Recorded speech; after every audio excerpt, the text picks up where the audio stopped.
Hey guys, it's Dima from DimusTech. Well, my computer is back from the store and sadly they could not fix it. Basically, probably while I was checking what happened, I did damage some pins on the motherboard. Now the motherboard is dead, that's for sure. Now I really hope that the power supply is still okay, it's still good, but I'm not fully sure. But since I can't use that motherboard and it can't be replaced according to the store on the warranty, sadly I had to get some other motherboard. Now my store where I bought that computer doesn't have any suitable motherboard, so I went to a different store and got a pretty similar product. Now basically what I had before is Gigabyte H97 D3H. Now this one is H97M, which stands, well, I'm not really sure if it stands, but basically that's a micro ATX and not a full ATX as this. And it's HD3 and not D3H, which I think is actually a little bit better.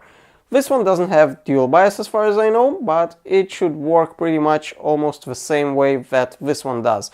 It's the same chipset, so it should be pretty good.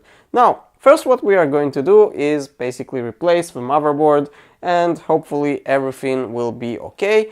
Which I'm not really sure. I didn't do it too many times, so I hope it will be okay. Now, let's start by removing the existing motherboard. Basically, I'm going to unplug all the cables. Pretty much, I'm not going to do anything else rather than just unplugging everything, taking out the motherboard and putting the new one, and then obviously putting all the CPU and everything. Those cables will be a little bit hard. Now, sadly the camera is pretty much far, I would say.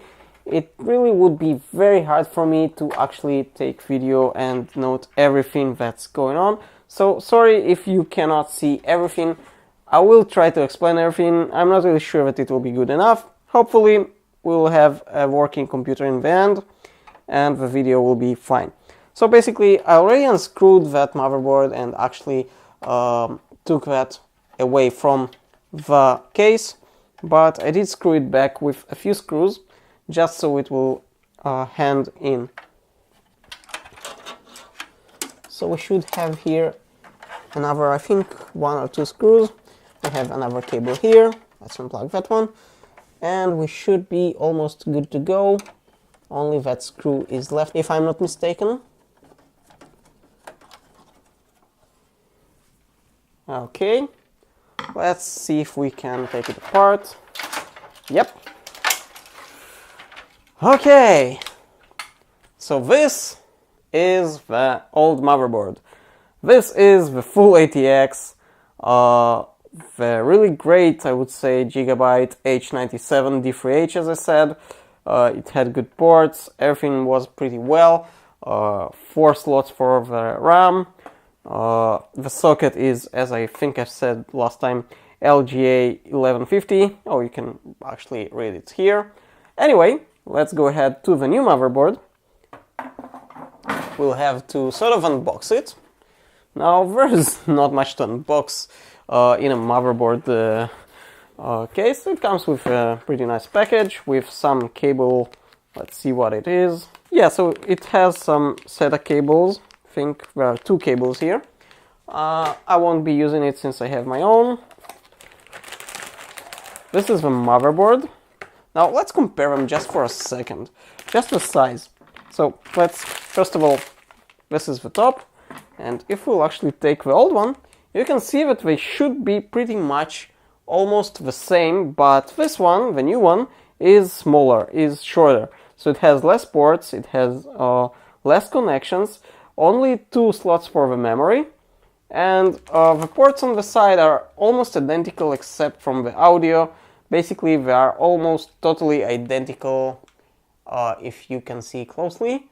So it should be good. I think I won't even need to actually reinstall my operating system if everything goes good. Now, for a moment, let's put it here and check what else we've got in the package, because I think we're still missing something. Yeah, I do see it now. So first of all, we have the booklet. Now, booklet is a good idea to read because you need to know where to connect all the cables. So that's a good thing that they include that, obviously. You can read all of that. I'm pretty sure it will be good. It does come with a CD in case you need some drivers, etc. I'm not going to use the CD anyway. Usually you want to update to the newest drivers. It comes with a multilingual. Okay, it has an installation guide here. We're not going to read that now. And the one thing that I was afraid that I wouldn't get is this one. Basically, this is a back panel. I really hope it will be the same size and it will actually fit to that computer. I'm not really sure how to replace it even.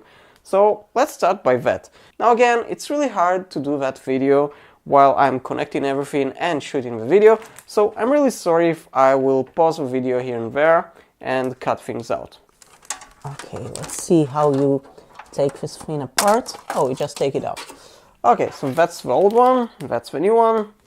And they are identical size, except that panel here, that slot for the audio. So that one is now out. And let's unpack the new one. And try to put it in.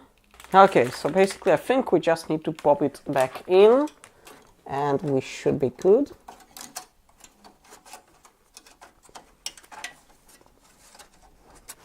Okay, that one is fully in.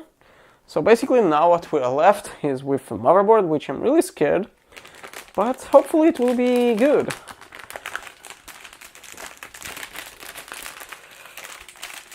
I really hope the power supply is okay, since I'm not fully sure that it is.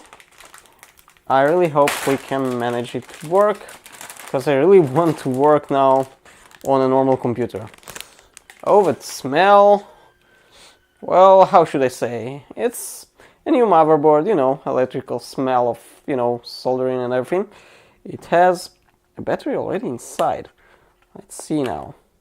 Yep, so it doesn't have... Wow, the battery is kind of tall. I don't know, it's a little bit weird, but okay. Now let's go ahead and pop that in. Basically we need to be careful with all the cables now. With everything and with where do we put it. But since we have that thing here, we should be kind of ready to go. Oh, that actually looks pretty well. I mean, it's smaller and it looks kind of nicer actually. So I hope it will be okay. I think we should start probably with the CPU actually, because this was the part where I did all the damage basically. Hopefully now you can see a little bit better the part where the CPU is. Now, okay, so I think we are supposed to first of all put the CPU. So let me bring my CPU. So this is the CPU. This is again a Core i7-4790K, which as you can see it's very dirty because it has some thermal paste on it. So we are going to wipe it down now. Okay, so now our CPU is clean and ready, and as you can see we can even try and read everything what's written there. So basically what we need to do, as far as I understand, we need to put the CPU in that black thing. Now we need to hopefully, yeah, okay. Yeah, so if you look closely, that's something that my friend told me, which is very good. So there is, I hope you can see it on the camera, there's an arrow that goes here. So the arrow should match the arrow that's on the motherboard. And I'm not really sure that you can see it on the camera, but there is an arrow that goes to the left bottom. So basically we are going to put the processor inside that thing here. I'm scared. Okay, let's put it like...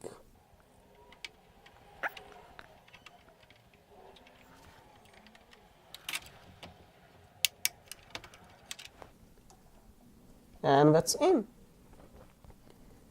Our CPU is now installed, hopefully correctly, and everything should be okay. Now what we need to do is plug all the cables. Let me try to actually turn a little bit the whole thing here so you can see a little bit better. Okay, hope this one will be a little bit better. Okay, now things are kind of different here. So I don't see where do I connect that. Oh, Okay, here it is. So basically, first of all, we have this cable, the main power cable, that goes from the power supply, which goes here. Now, keep in mind that's a dual cable, so you do need to plug it both in together, which I almost took apart. Wow, it's really... Okay, that one is in. I'm not going to plug any SATA cables or anything like that for now. Let's go ahead. I saw here, where is that cable? Just saw it here. Okay, so we have the front USB cable. That should be easy to connect. It just goes straight here. Okay, that one is plugged in. Now we should have here many other things like front HD audio, I think. Where is that going? Okay, the front audio is going to here. You know what, I forgot actually to screw the motherboard. Oh my god. We actually forgot to screw the motherboard. That's not good, I would say. So let's actually screw it now before things will get really messy here. Okay. Let's take another screw and put it somewhere on the other side. I believe here should be good. I'm really trying to do that careful because I don't want to damage anything. Okay, and one thing that motherboard didn't have and the store actually forgot to take apart from the test that we were doing is a speaker, an internal speaker, so we are going to plug that in. Okay, the speaker is in. Let's see what else we have here. We have those cables. So basically I think the back fan won't work for us anymore, that's not good, but we'll leave it to later decisions.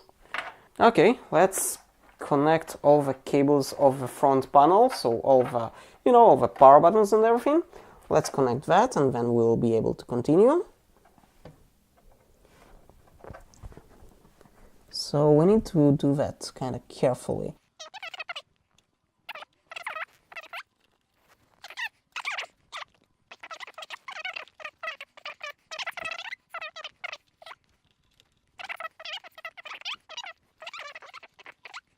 Okay, so those are two 8 gigs of DDR3 of Kingston. They work pretty fine and hopefully will continue to work fine. Let's install both of them. Okay, that cable is kind of annoying me right now. I cannot connect it, I cannot even use it, and it's here. Okay, first memory is in. Oh, it's so easy when you don't have the CPU fan installed yet. And the second one is in. Now let's bring the fan, which is kind of huge, as you can see.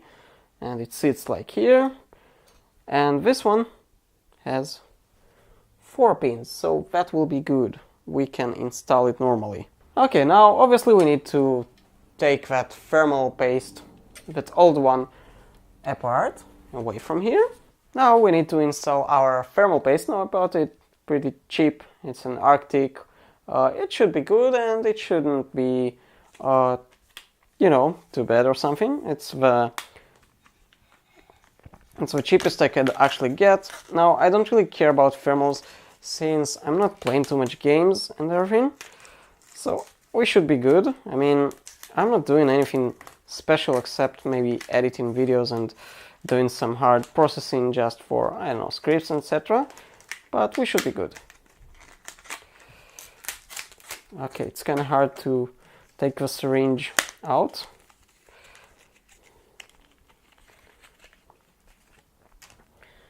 Seriously, that looks kind of interesting. Now that's going to be actually the first time that I install a thermal paste. We need basically to do something like, like a small string and that's it.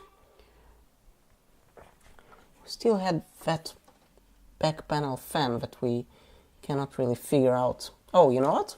I figured it out. So you have 4 pins and you have 3 pins, but if you have only 3 pins, you just need to install on the first 3 pins and then you should be good. Yeah, okay, so yeah, we figured out the fan finally, so it should be good as well. Now, for this part, let's go ahead and put our thermal paste, which I'm kind of scared to do, but I think we should be good if we won't put too much. I think it actually is too much, you know? Oh, it's kind of slimy. Okay, I hope it will be good. And now we should install our fan, our CPU fan. Okay, I'm kind of scared. This is a big one. And we should somehow hit it. Okay, we need to take those. That's kind of going to be hard because we are kind of old.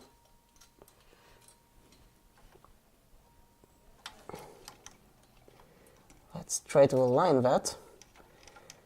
And I'm almost, yeah, I'm standing on the processor, so I really hope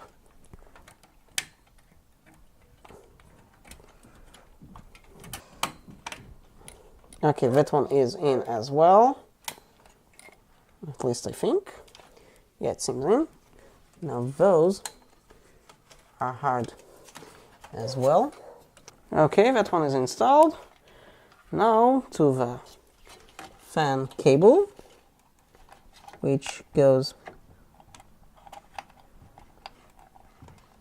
here. Okay. So now we have pretty much everything installed except all the, you know, SSDs and everything, which I don't really care right now. I'll pause the video. I'll connect all the peripherals. Basically, we need only keyboard, screen, and power. And then we'll try and start it up. And let's see what's going on. So basically, we have a keyboard here, we have a screen, we have basically all of that connected, and the power cable. And we're going to turn it on and hopefully, really hopefully, it will don't have any sound. Okay! It's actually posting, I think. Yeah! Yeah, we are actually posting! Hooray! Now it doesn't have a boot key, anything to boot from, but that's okay. Let's try to just enter to the BIOS or something. I think it's F12 or Dell, I don't really remember. But we'll try. Yeah, enter setup. And yes, we're in. And our computer is finally on. So we have a CPU, we have memory, and everything is finally back on. That's great! That would cost me around $100. A little bit, I would say more, actually. Now, was it worth it? Obviously it is. Because if I wouldn't pay for a new motherboard, I would have to replace the whole computer, which would cost me around 6,000 US shekels, which is around 1,800 US dollars or something, I think. And sadly, I don't want to actually pay that much. Now, finally the computer works, as we can see. And now it's just putting back all the hard drives and the SSDs, and we should be back to normal in almost no time. Sadly, another thing I want to mention. I'm currently on 810 or so subscribers, and it's really good. Thank you everyone who subscribed, but there's a slight problem. YouTube decided to change the policy, and the monetizations are only enabled after you have 1,000 subscribers and 4,000 of hours viewed for the last 12 months. Now, basically, I do hit the views normally. That one is good for me, but for the subscribers, again, I have only 810, and I do need to have 1,000. So guys, if you know anyone who is interested in tech, or if you are interested in tech and you are not yet subscribed, please subscribe to the channel. It will really help me out to reach 1,000 views. It will really help me out to reach 1,000 subscribers and to monetize the channel. I know you don't like monetization, you don't like ads and everything as a viewer, but this is what I need to actually get this channel going on, because without it I don't receive anything for that channel. And although it's fun to make those videos and everything, I still need some budget to, you know, to buy new stuff for the camera or for the channel, maybe something to review. For example, to actually maintain that computer's new motherboard, it would be great if I would be able to make a revenue that would be enough for that motherboard, or for a newer computer maybe in the future. So yeah, that would really help me out. So now I'll be able to actually edit this video on my main machine. Thank you for watching this DimusTech episode. If you enjoyed this video, click the subscribe button and hit the bell so you won't miss any future video. And I'll see you on the next one.